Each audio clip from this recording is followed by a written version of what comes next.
아멘이라는 단어는 성도들이 가장 많이 자주 쓰는 단어입니다. 특별히 오늘은 하나님께 아멘하는 이유라는 제목으로 말씀을 함께 나누려고 합니다. 도대체 이 아멘이라는 것이 어떤 의미가 있으며 우리는 왜 아멘을 하는지 이 부분을 함께 나누려고 합니다. 아멘이라는 단어의 어원은 히브리어 아만이라는 단어에서 나왔습니다. 이 아만이라는 단어는 진실로라는 단어입니다. 참으로, 그리고 확실히. 그래서 성경에 보면은 예수님께서 이런 얘기하죠. 내가 진실로 진실로 내게 이르노니 할 때 그 진실로는 아멘이란 뜻입니다. 그래서 아멘과 진실로는 동의어입니다. 그래서 예수님이 만약에 아멘이라는 단어를 넣었다면 아멘 아멘 내가 너에게 말하노니 뭐 이렇게 되겠죠. 이 아멘이란 말은 의지하다 또는 신뢰하다 이런 뜻도 됩니다. 그리고 진실로 그렇습니다. 참으로 동의합니다. 뭐 이런 의미가 되겠죠. 그래서 사실은 이 아멘이란 말은 맹세할 때, 내가 맹세를 할 때 이 맹세를 통해서 심지어 불이한 결과가 올지라도 더 심하게 나가면 내가 하나님 앞에 맹세를 했더니 이것 때문에 내가 설사 저주를 받는다 하더라도 나는 이것을 지키겠다라고 하는 약속의 고백입니다. 그래서 사실 이 아멘이란 말은 우리가 그냥 추임새로 넣는 말이 아니고요. 약속하는 겁니다. 나는 그렇게 신뢰하고 그렇게 나는 맹세한다. 이런 말이죠. 그런데 이제 보통 성도들은 언제 아멘을 많이 하냐? 강단 말씀을 듣다가 은혜가 되면은 아멘이란 말을 자기도 모르게 이제 하는 경우가 많죠. 근데 여기서 중요한 건 은혜가 된다라는 말입니다. 은혜가 된다 할 때 언제 은혜가 될까 하는 거죠. 보통 다 그런 건 아닙니다만은 대부분 사람들은 자신의 생각, 자신이 원하던 것을 들었을 때 그때 은혜 되는데 그리고 그때 아멘 합니다. 그러니까 아멘이 어찌 보면은 내 생각과는 다르지만 하나님의 뜻이 맞다 할 때 아멘을 하는 것보다는 하나님의 뜻과 무관하게 내 생각을 동의받았다 할 때, 내 생각을 지지받았을 때 우리는 흔히 아멘을 하게 되는 거죠. 예수님께서 예루살렘에 입성했을 때 이스라엘의 많은 사람들은요, 호산나 다윗의 자손 그러면서 막 예수님을 막 찬양합니다. 그게 사실은 그들이 이제 아멘을 좀 하는 겁니다. 당신의 예루살렘 입성을 우리는 동의한다 이거예요. 우리는 지지한다 이거예요. 그럼 왜 그들은 지지했을까? 이스라엘이란 나라를 회복할 메시아로 본 거예요. 우리들이 소망하는 일을 이루어줄 사람이라고 생각하고 막 아멘을 한 거예요. 그런데 예수님이 예루살렘에 입성한 이후에 보여준 모습을 보니까 실망스러운 거예요. 예루살렘 성전에 가더니 성전을 다 뒤집어 엎고 막 비판하고, 그리고 바리새인과 서기관들한테 화 있을 자 그러면서 막 너희들의 영적인 생활, 신앙생활 다 잘못됐어. 그럼 막 지적하고요. 막 그들의 외식을 막 비판하고요. 그러면서 나는 이스라엘을 회복하기 위해서 온 게 아니고 나는 세계를 구원하러 왔다 이런 말씀을 하니까 이스라엘 백성들이 갑자기 어안이 벙벙해진 거예요. 아니 어제까지는 우리의 요구를 들어줄 줄 알고 막 아멘 했는데 얘기를 딱 들어보니까 아니네. 그 사람 싹 돌변합니다. 뭐라고 하죠? 저 나사렛 예수를 십자가에 달아서 죽여라. 그들이 돌변해 버렸어요. 왜냐? 아멘을 언제 했냐? 내 생각과 내 주장을 지지받았을 것 같을 때는 아멘 했는데 내 생각을 지지받지 않는다고 생각하니까 이제 노맨이 돼버린 거죠. 그리고 막 예수를 비판하고 저주하기 시작하는 겁니다. 그래서 우리가 아멘을 언제 하느냐 하는 것에 대한 생각을 많이 해봐야 돼요. 내 생각, 내 뜻, 내 소원이 이루어질 때 하는가, 아니면 나의 계획과 생각보단 하나님의 뜻과 하나님의 소원을 두고 우리는 아멘을 하고 있는가. 아멘의 진정한 의미는 결국 하나님의 뜻이 이루어지기를 원하여 하는 겁니다. 그죠? 하나님의 뜻을 이루어지기를 원하고 하나님의 뜻을 이루고 싶다 할 때 우리는 아멘 하는 것이죠. 그래서 우리를 구원하신 하나님 앞에 아멘 하는 건 당연한 겁니다. 그리고 이 구원이 온 세상에 증거되기를 원할 때 우리는 아멘 해야 되는 거죠.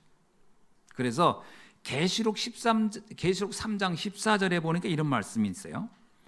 라오디게 교회의 사자에게 편지하노니 아멘이시요 충성되고 참된 증인이시요 하나님의 창조의 근본이시니가 이르시되.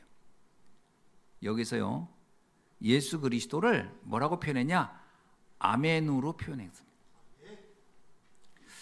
하나님의 창조의 근본, 하나님 앞에 하나님의 뜻의 충성자, 그리고 참된 증인, 이것이 우리가 아멘하는 이유다, 이런 얘기죠. 그래서 예수 그리스도는 바로 우리의 아멘의 대상자다, 이런 뜻입니다. 그래서 우리가 하나님 앞에 아멘하는 참된 이유가 오늘 본문을 통해서 세 가지로 살펴볼 수 있습니다. 첫째는 뭐냐? 이런 말씀이 있어요. 1장 19절 보니까 하나님의 아들 예수 그리스도는 예하고 아니라 함이 되지 아니하였으니 그에게는 예만 되었느니라. 이게 뭐죠? 예수 그리스도에게는 노가 없다라는 거예요. 예수 그리스도에게는 예스만 있다, 이런 말입니다. 예수님은 노가 없어. 왜 노가 없느냐?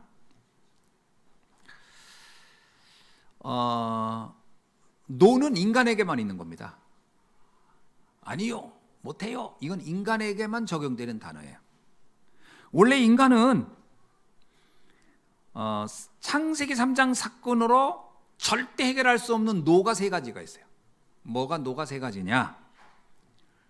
하나님이 떠난 죄, 이 문제를 해결할 수 없는 거예요. 그래서 인간은 노예요.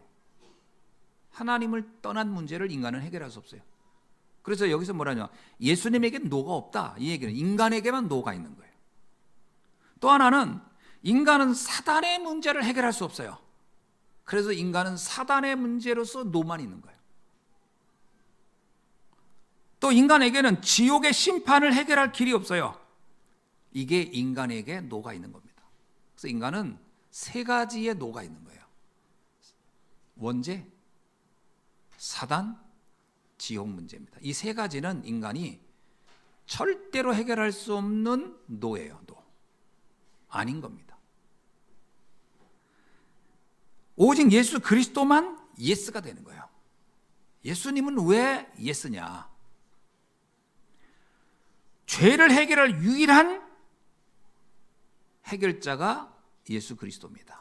그래서 예수님은 예예요. 예. 예스입니다.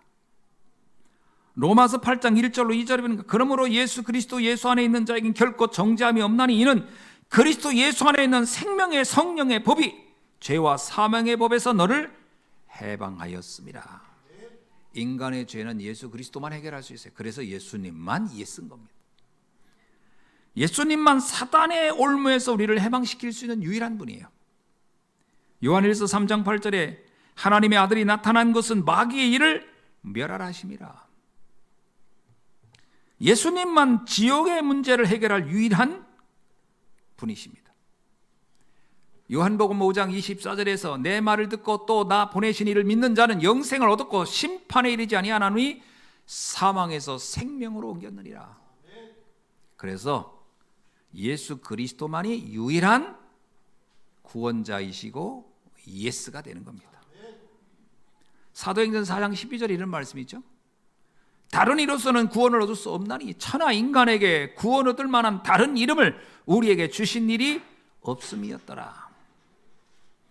갈라디아서 1장 8절에도 이렇게 말씀하고 있습니다.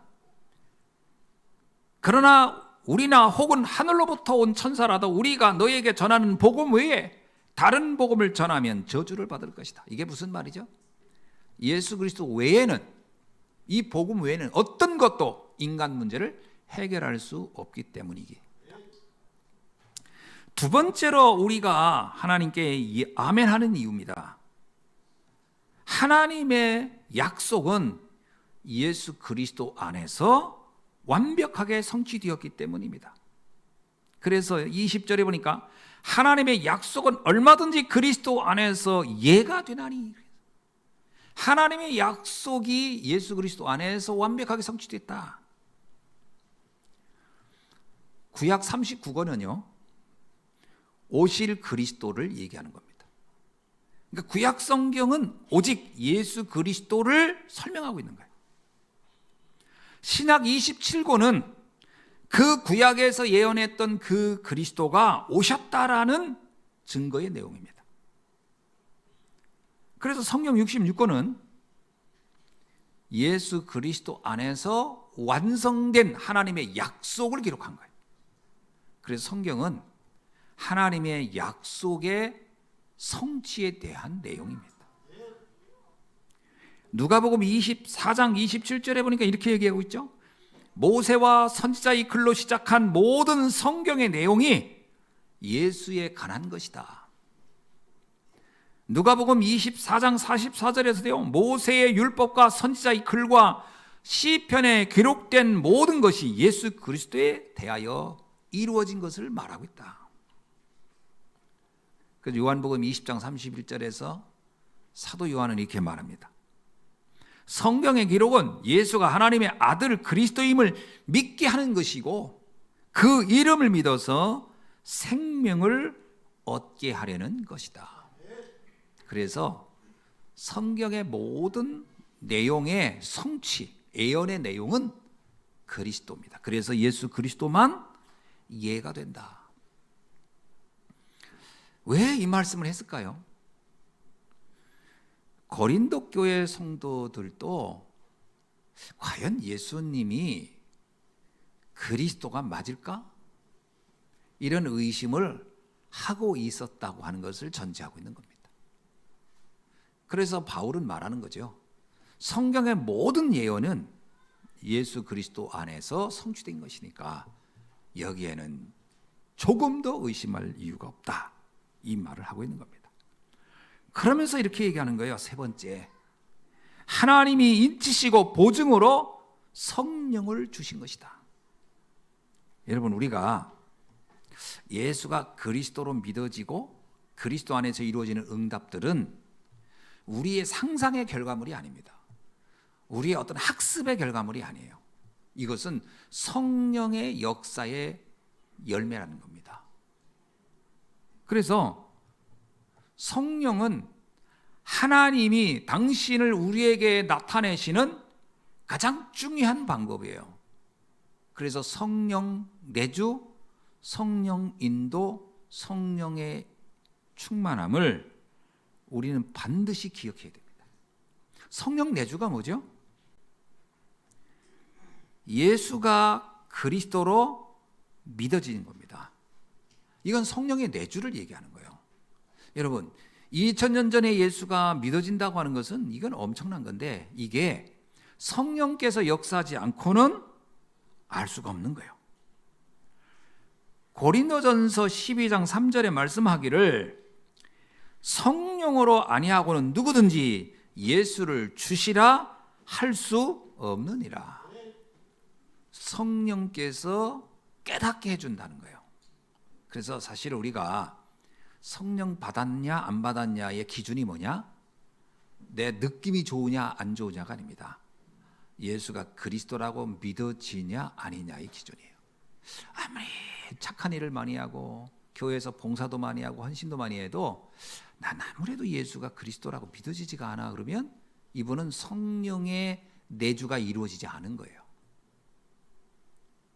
구원은 엄밀하게 말하면 우리의 소관이 아닙니다. 에베소서 2장 8절에도 그 은혜로 말미암아 믿음으로 구원에 이르나니. 그러니까 우리가 믿어지는 것도 내 의지의 산물이 아닙니다. 사람들이 생각하는데 내가 믿으려고 했습니다. 그래서 안 믿어지는 거예요. 내가 믿으려고 해서 안 믿어지는 거예요. 그 은혜로 말미암아 믿음으로 구원을 얻는 거예요. 은혜가 임하는 거거든요. 그 은혜의 주체가 누구냐? 성령입니다. 그래서 너희는 그 은혜에 의하여 믿음으로 말미암아 구원을 받았으니 이것은 너희에게서 난 것이 아니요 하나님의 선물이라. 그러니까 성령의 역사로 그렇게 됐다라는 거예요. 저도 저 자신을 가만히 뒤돌아보면 어느 날 내가 예수가 그리스도로 믿어진 게 참 혼자 가만히 생각하면 신기한 거예요. 왜냐하면 젊었을 때 그렇게 믿어보려고 했는데 그렇게 믿음이 안 생기더라고요. 그래서 믿음을 가져보려고 금식 기도도 해보고 성경도 외워보고 여러 세미나도 다녀보고 그래도 안 믿어지더라고요. 그래서 그때 알았어요. 이렇게 안 믿어지는 거 보니까 하나님은 안 계신가 보다. 내가 안 믿어지니까 성경을 부정하게 되더라고요. 그리고 신앙이 거짓처럼 느껴지는 거예요. 그러니까 신앙생활은 안 할 수는 없고 하게 되잖아요. 그러면 이 생각이 어디로 가는 줄 아세요? 현실적인 문제로 가요. 그래서 두 가지로 빠집니다. 하나는 뭐냐? 신비 체험을 하려는 사람들이 나와요. 뭔가 희한한 체험을 하면 믿어질까 봐. 그래가지고 막 자기도 모르게 방언도 배우러 다닌다는 사람 있잖아요. 뭔가 막 신비 체험을 하고 싶은 거야. 누가 입신했다고 하면 그렇게 부러워요. 그 입신했다는 게 사실 뇌에 문제가 온 건데 그걸 그렇게 부러워했다니까. 또 하나는 그것도 잘 안 돼. 방언도 잘 몰라. 뭐 영적인 것도 체험이 잘 안 이루어져. 그러면 두 번째 어디로 가냐면 뭔가 의미 있는 사회적인 일로 가려고 하는 겁니다. 제가 만난 카톨릭 신부님들이 내가 보기에는요 세상적으로 말하면 가장 훌륭한 일을 많이 하는 것 같아요. 어려운 사람 많이 돕고 테레사 수녀부터가 그런 일을 많이 하잖아요. 근데 핵심이 있어요. 안 믿어져서 거기에 더 몰입하는 거예요. 그걸 하면 믿어질까? 그래서 테레사 수녀가 그랬잖아요. 어떤 신부하고 나눈 글에 그 신부가 이 테레사 수녀한테 당신 같은 그런 훌륭한 신앙을 가진 것이 난 너무 존경스럽고 나도 당신처럼 되고 싶다 그랬더니 테레사 수녀가 뭐라고 답장한지 아세요? 나는 지금 어둠의 터널을 못 벗어나는 것 같다. 그러니까 내가 이렇게 좋은 일을 막 해. 봉사도 하고 막 그 나환자들을 돕기도 하고 막 그 질병 있는 사람 도와. 문제는 안 믿어지는 거라. 그러니까 나는 어둠의 터널을 지금 못 빠져나오고 있다는 거야. 그러니까 내 내면은 답답해 죽겠다라는 거거든요. 근데 외적인 모습은 너무 존경스러워. 그러니까 노벨상도 타잖아요. 믿음이라고 하는 것은 노력해서는 가질 수 없는 겁니다. 은혜가 임하는 거예요. 그러니까 어떤 때는 내가 믿어진 거 가지고 너무 미안해요. 테레사 수녀한테. 그 사람은 인도에 가서 저 고생을 했는데 안 믿어졌는데 나는 한 게 아무것도 없는데 믿어졌어. 이게 참 너무 미안하잖아요. 그분한테. 은혜로 믿어지는 겁니다. 그래서 선물이란 말을 쓴 거예요. 그 은혜로 말미암아 믿음으로 구원을 얻었으니 이것은 너희에게서 난 것이 아니고 너희가 노력해서 된 게 아니고 하나님이 너희에게 그냥 주신 선물이라. 그러니 내가 선물을 받을 자격이 없는데 받았으니 그냥 감사하고 감사할 뿐이죠. 그런 겁니다. 이게 성령 내주예요. 아멘. 그래서 난 안 믿어져요, 목사님. 그런 분이 있겠죠. 여기 우리의 성도님 중에 있을까 모르겠어요. 근데 있을 수도 있을 것 같아요. 왜냐하면 옛날에 나를 보니면 나는 교회 뭐 열심히 나오기도 하고 뭐 다 하는데 뭔가 안 믿어져요 할 수 있을 거예요. 특히 랩런트들 안 믿어질 수 있을 거예요. 너무 걱정하지 마세요. 선물은 주는 사람 마음이기 때문에 너무 그렇게 못 받았다고 해서 불안해하지 마세요. 어느 날 그냥 있다 보면 어느 날 그렇구나 하고 깨달아질 날이 있을 겁니다. 그렇죠? 어느 날. 그러면 내가 선물을 받을 자격이 있는지 없는지를 뭐로 알 수 있느냐? 그거는요, 기준이 딱 하나 있어요. 말씀을 듣는 자리에 있는 것이 사실 선물 받을 자격이 있는 사람인 겁니다. 그럼 왜 바로 주지? 그건 하나님 마음이겠죠. 지금 줄까 나중에 줄까 하는 건 하나님이 알아서 하겠죠. 나도 그렇잖아요. 뭐 이렇게 선물 있으면 이때 공개할까 나중에 공개할까, 그건 뭐 내 마음이잖아. 내 마음이에요. 그러니까 말씀을 듣고 있다 보면 어느 날 믿어질 겁니다. 두 번째, 성령의 인도는 정확히 뭐냐? 두 번째, 성령의 인도는 어떤 상황도 이길 수 있는 능력을 갖추는 것을 말합니다. 이건 또 무슨 말이죠? 아니, 예수가 그래서 믿어지는 건 알겠는데 능력은 또 다른 차원이에요. 능력은 어떤 상황도 내가 문제되지 않는 내적인 힘이 만들어지는 거예요. 성령 인도를 받는 거예요. 예를 들면 요셉은 하나님이 믿어지는 것뿐만 아니라 성령의 인도를 참 잘 받은 사람이에요. 어떤 상황에서도 무너지지 않았어요. 다윗도 성령 인도를 정말 잘 받은 사람이에요. 무너지지 않은 거예요. 신앙생활에서 두 번째는 무너지지 않아야 돼요. 성령 인도 못 받으면 꼭 어디로 가냐? 시험들거리로 찾아가요. 꼭 갈등하는 곳으로 가요. 성령 인도 못 받는 사람 특징은 뭐냐? 믿음을 손상 입는 곳으로 가요, 자기가. 그게 그럴듯하거든요. 여러분, 막 교회에 대해서 비판하고 뭐에 대해서 그러면요, 들어보면 다 그럴듯해요. 그게 굉장히 그럴듯한 얘기고 다 맞는 얘기거든요. 근데 그게 성령 인도를 못 받고 있다는 증거입니다. 성령 인도는 어떤 면에서 분별력입니다. 더 중요한 것, 더 가치 있는 것과 그렇지 않은 것을 분별해 가는 거예요. 이걸 분별을 잘해야 돼요. 그런데 이 분별을 뭐로 할 수 있을까요? 기준이 있어야 할 거 아니에요. 분별. 느낌과 감정이나 내 상식 가지고 분별하면 큰일 납니다. 우리가 신앙생활을 분별할 때 제일 많이 하는 실수, 내 상식으로 분별하는 거예요. 내 지금까지의 경험으로 분별하는 거예요. 내 지금까지 알고 있는 체험으로 분별하는 거예요. 세상 사람들이 말하는 기준으로 분별하는 거예요. 그래서 성령 인도를 잘 못 받게 되는 거예요. 사람들 말 들어보세요. 전부 다 이것도 문제 저것도 문제 이렇게 됩니다. 예수님이 옥합을 깨가지고 예수님 머리에 부은 여자가 있죠. 그 여자가 옥합을 깨 딱 부었어요. 그때 가룟 유다가 여기서 뭐라 했냐면 저 비싼 거를 저걸 깨서 저렇게 허비하냐라고 했어요. 성령인들을 어떻게 받은 거예요? 성령인도 받은 게 아니고요, 사람들의 기준으로 가지고 판단한 거예요. 비싼 거는 어려운 사람 도와줘야 되는 거야, 이런 겁니다. 저거 낭비하고 있어, 허비하고 있어. 그렇게 얘기하면은 설득력 있어요, 없어요? 설득력 있어요, 없어요? 아이, 들어보세요. 그러면 거기에 동의할 사람이 꽤 될 거래요. 가룟 유다가 그 말하면 맞아. 아니, 예수님 저걸 좀 어려운 사람 좀 돕는 데 쓰지 왜 저걸 그냥 가만히 있어. 그 판단 기준이 뭐냐면 세상 사람들이 말하는 기준이었거든요. 그때 예수님이 뭐라고 했냐면 내비로 둬라.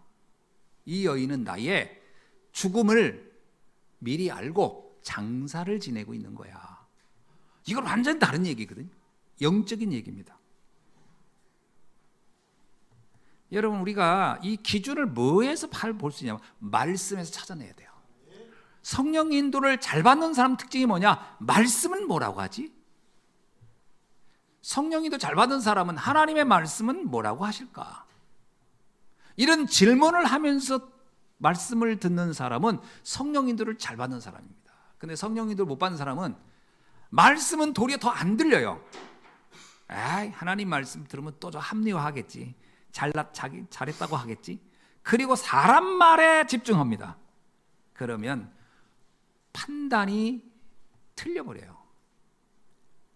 그래서 성령 내주도 참 이게 큰 은혜지만 성령 인도는 그 다음 단계로 이걸 어떻게 이 신앙을 이끌어가느냐 대단히 중요한 얘기. 그 성령 인도의 핵심은 말씀 인도입니다. 말씀에 집중해야 됩니다. 그래서 나의 생각을 내려놓고 들어봐야 돼요. 그게 굉장히 중요해요. 그래서 출애굽기 보면 출애굽기 13장 21절로 22절에 이런 얘기세요. 하나님께서 이스라엘 백성을 광야에서 낮에는 구름 기둥으로 길을 인도하시고 밤에는 불 기둥으로 그들을 비추시며 인도하셨도다. 그들이 사람의 말을 듣고 간 게 아니에요. 야, 여기로 가자. 그럼 걸로 가고 절로 가자. 그럼 사람의 말로 따라간 게 아니에요. 하나님의 인도를 받은 거예요. 구름 기둥과 불 기둥으로. 오늘날 똑같습니다. 사람의 말을 따라가면은 반드시 갈등하거나 시험될 확률이 굉장히 높습니다. 하나님의 말씀을 따라가셔야 돼요. 그래서 시편 119편 105편은 뭐라고 썼냐? 주의 말씀은 내 발의 등이요 내 길의 빛이니라. 하나님의 말씀이 내 발의 등이고 내 길의 빛이다. 왜 길의 빛이라고? 가는 길이에요. 내 인생길을 가는 때 무엇이 인도를 해야 되냐? 말씀의 인도를 받아라. 그래서 성령 인도를 잘 받는 사람은 좀 갈등이 되더라도요, 예배의 성공을 꼭 하셔야 됩니다. 아, 난 도대체 요즘 모르겠어. 어떻게 해야 될지 몰라. 그러면 말씀 듣는 자리에 집중할 수 있기를 바랍니다. 그러면 하나님이 나를 인도하십니다. 나를 주님이 인도하시는구나. 그러면요, 갈등, 염려, 그리고 근심, 걱정이 나도 모르게 싹 사라집니다. 아멘이죠? 자, 세 번째는 뭐냐? 성령 충만입니다. 자, 성령 내주, 성령 인도, 성령 내주, 성령 충만, 이걸 이해하셔야 돼요. 이게 우리에게 기름을 부으시고 우리를 인치신 보증이다. 하나님이 나를 택하시고 나를 보증하는, 내가 너는 나의 사람이야, 너는 나의 백성이야 라고 하는 것에 그 보증서가 성령이라는 거예요. 여러분, 보증서가 뭐냐? 하나님의 성령의 역사라니까. 성령의 역사는 세 가지예요. 내주, 인도, 충만입니다. 그럼 충만은 뭐냐? 성령 충만은 이렇게 내게 성령에 내주하시고 성령이 나를 이끄셔서 어디로 나를 데리고 가려고 하느냐는 거예요. 목표입니다. 어디로 나를 이끄실까? 여러분, 그러면 여러분이 생각할 때 내가 구원받고 하나님 자녀 돼서 말씀 듣고 은혜 받는데 그럼 나를 어디로 향하려고 하는 걸까? 나를 어디 목적이 있을 거 아니에요. 목적이. 그 목적이 뭐냐? 하나님의 절대 계획 속으로 나를 이끌려고 하는 것이고 그것을 감당할 수 있도록 능력 주시는 것이 성령 충만입니다. 그래서 예수님이 승천 직전에 이제 제자들에게, 이제 제자들은 이제 마가다락방에서 은혜 받았던 제자들이 이제 감람산에 다 모였습니다. 감람산에 모였으니까 이제는 성령의 내주도 이해됐고 성령의 인도도 이해된 거예요. 이 제자들에게 이렇게 얘기합니다. 너희가 이제 오직 성령이 너에게 임하시면 너희가 권능을 받고 네가 성령이 충만해지면서 이제 어디고 내가 어디로 가야 할까? 내가 어디를 향해 가야 되지? 라고 하는 성령의 그 충만함과 그 하나님의 권능이 목표를 향할 거다. 어디로요? 예루살렘에서 땅끝까지. 이겁니다. 하나님이 우리를 택하시고 구원하신 이유는요, 237 5천 종족 살리는 세계 복음화로 이끌어가는 거예요. 이거는 아니 저는 너무 어린데요? 상관없습니다. 다윗을 부를 때도요, 세계 복음화 놓고 불렀어요. 목동이었던 요새 부를 때도 세계 복음화 놓고 부른 거예요. 저는 너무 어린데요? 저는 배운 것도 없는데요? 상관없습니다. 바닷가에, 갈릴리 바닷가에서 고기 잡던 베드로도 불렀을 때는 네가 사람 낚는 어부가 돼. 세계 복음화가 우리가 가야 할 목적이에요. 그러면 성령 충만을 받는 이유가 뭐냐? 성령 충만을 주려는 이유가 뭐냐? 세계 복음화 때문입니다. 그러면 세계 복음화를 내 힘대로 할 수 있느냐? 못하지요. 그래서 세계 복음화 할 수 있는 축복을 주시는 겁니다. 여러분, 세계복음을 하고 싶다라는 마음이 생기는 것이 그릇이고, 그 그릇이 있어야 돼요. 난 세계복음 해야 되겠다. 그러면 이미 그릇이 만들어진 거예요. 한번 물어볼게요. 그 그릇이 있는가요? 재밌는 거는요, 세계복음한 말을 수십 년 들어도요, 세계복음 하고 싶은 마음이 없는 사람도 있더라고. 그건 뭐냐? 그릇을 안 만들어 놓은 거예요. 그릇이 없어. 그럼 뭐냐? 화선지에다가 그릇을 그린 사람과 같아. 이거 그릇이네? 문제는 내 그릇은 없는 거예요. 그리고 남 그릇 보고 얘기해. 저 사람은 어떻게 저렇게 세계복음에 마음이 있지? 다른 사람의 그릇을 보고 얘기하고 있어요. 내 그릇이 없을 수 있어요. 그러면 그릇이 없으면 담을 그릇이 없는데 담아지겠어요? 아무것도 담을 수가 없어요. 그릇이 준비되어야 거기에 하나님이 경제도 담아주는 거고, 만남도 담아주는 것이고, 오력이 그때 담아지는 거예요. 건강도 담아지는 것이고. 그릇이 하나도 없는데 뭘 담을 게 뭐 있어요? 담아주고 싶어도 못 담아주지.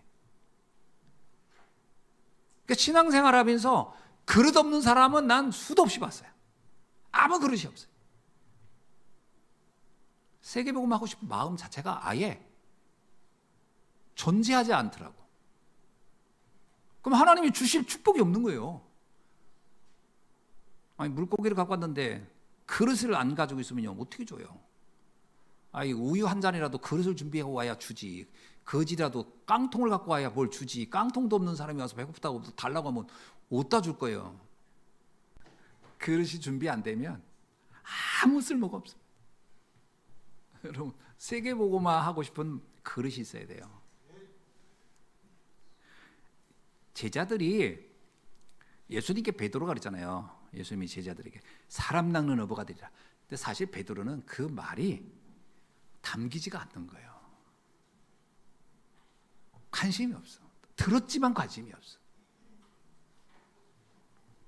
그러니까 성령 충만을 베드로에게 줄 수가 없는 거예요, 사실은. 어느 날 베드로가 안 거죠. 예수님이 그러잖아요. 사람 닦는 어부가 되라. 이 말씀을 좀 바꿔서 내 어린 양을 먹여라. 베드로가 그때서 알았죠. 이게 내게 준 사명이구나. 그때부터 베드로의 인생은 바뀌는 겁니다. 우리가 내 마음속에 그게 있어야 돼요. 세계복음의 언약이 있어야 돼요. 그래야 하나님이 거기에 300%의 빛의 경제, 선교 경제, 렘넌트 경제를 감당할 축복을 주시는 줄로 믿습니다. 이게 굉장히 중요해요. 록펠러가 그랬다잖아요. 나는 미국 전주에 대학을 세우고 싶고, 전주에 교회를 세우고 싶고, 전주에 도서관을 세우고 싶다. 그 사람의 그릇인 거예요. 그 그릇 그대로 하나님 경제 축복을 줘서 미국의 대학을 가장 많이 세운 사람이 록펠러고, 가장 많은 교회를 세운 게 록펠러고, 미국에 가장 많은 도서관을 세운 게 록펠러예요. 그 그릇을 가졌던 거예요. 우리는 어떤 그릇이 있습니까? 만나보면요, 렘넌트들도 그릇이 없어. 뭐에 대해 하겠다는 것도 없고, 어떤 아무 열망도 없고, 관심도 없고. 이게 24 대합니다. 결론입니다. 하나님의 절대 계획 앞에 우리는 아멘 할 수 있어야 되거든요. 렘넌트 7명은 정말 아멘의 삶을 살다 갔어요. 아브람, 고향을 떠나라. 내가 지시할 땅으로 가라. 거기에 아멘 한 겁니다. 모세에게 말합니다. 내 백성을 이끌고 가라. 적과 꿀이 흐르는 땅으로 가라. 그때 아멘 한 겁니다. 다윗에게 말합니다. 너는 앞으로 왕이 되어서 저 블레셋으로부터 이 민족을 구하고 성전을 건축해서 백성들에게 이 언약을 전달할 수 있는 일을 하라. 그때 다윗이 목동일 때 아멘 한 겁니다. 에스더에게 말합니다. 너는 목숨을 바치더라도 이 백성을 구해야 된다. 네가 설사 저주를 받더라도, 네가 왕한테 가다가 잘못해서 왕이 너를 죽인다 할지라도 너는 이 백성을 지키는 일을 위해서 헌신해야 돼. 그랬더니 아멘 하고 간 겁니다. 그래서 뭐래요? 난 죽을 수도 있다. 죽으면 죽으리라.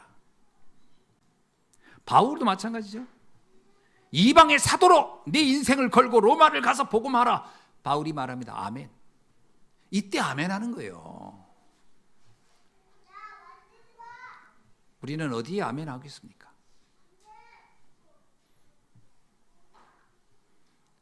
셋들 있는 교회를 세워서 237 5천 정적 살리는 일에 앞장서라. 이럴 때 우리가 어떻게 돼요?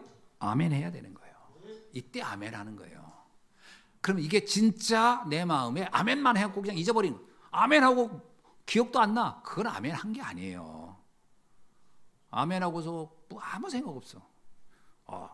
셋들 해야 된다고 하던데, 그랬지?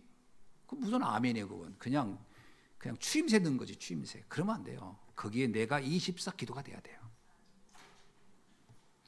나의 삶이, 나의 가정이, 나의 산업이 이곳에 쓰임받기를 간절히 원해야 됩니다. 그때 하나님은 그곳에 하나님의 축복을 채워주시기 시작하는 거예요. 중직자들은 참 제자의 응답에 아멘해야 됩니다. 나는 목회자의 보호자, 동역자, 식주인으로서 비밀결사대의 응답을 받겠노라. 여기 아멘이 돼야 돼요. 나는 새들 있는 교회를 세워서 세계복음화를 하기를 원한다.